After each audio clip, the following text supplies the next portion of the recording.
on this Friday, we will begin a new sermon series. My very first sermon series here at Emirates Baptist Church, and we'll begin looking through the Sermon on the Mount.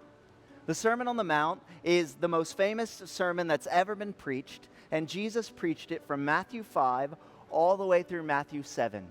And in this sermon, Jesus unpacks for us what it means to belong to his kingdom, how his followers are supposed to live and think and believe.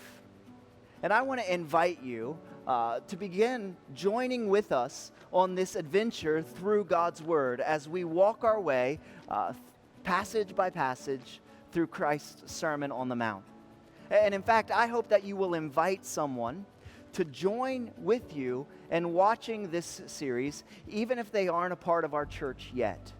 I can't think of a better way to introduce someone to the Christian faith than letting them listen to Jesus explain Christianity to them. But before we begin the series, I want to make just two important clarifications so that we can hear Jesus' words properly. Some people, they can listen to Jesus' teaching on the Sermon on the Mount, and they can hear it as a bunch of rules, a list of requirements, things that they must do if they're going to be able to get into heaven, rules to follow to earn God's favor.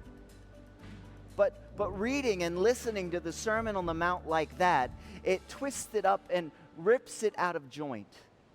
And so here's the first clarification that I want to make about how we must listen to this sermon.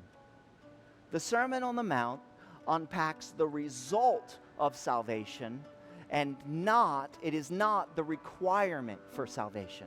The result of salvation, not the requirement for salvation.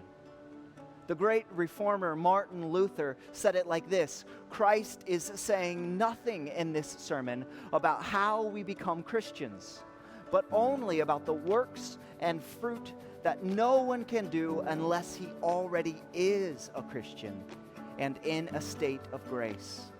The Sermon on the Mount must be read as the result of salvation, not the requirement for salvation.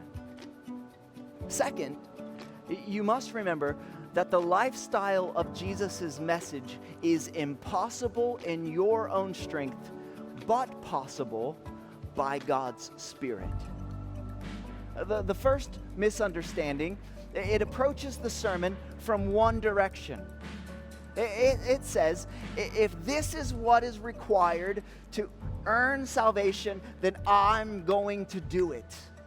It assumes that we have the power in ourselves to live the lifestyle of the sermon. But as we'll see, we don't. We can't. But a second misunderstanding kind of approaches the sermon from the opposite direction. And it says, well, since I can't accomplish the sermon in my own strength, then I'm not expected to keep it at all. But this is also wrong. Yes, we can't accomplish this sermon in our strength, but we can obey by the strength that God provides. Remembering those two clarifications will help us listen to Christ's message properly. And so I hope that you will join us this Friday as we begin this journey through Christ's most famous message. Every sermon in this series will be available on YouTube. And so I want to encourage you to subscribe to our YouTube channel so that you don't miss a single message. We're also going to include a PDF that summarizes the message and provides a few discussion questions. This document is a great resource to use in a small group setting or in one-on-one discipling relationships. And I hope that it will be a valuable tool for you to go even deeper in God's Word.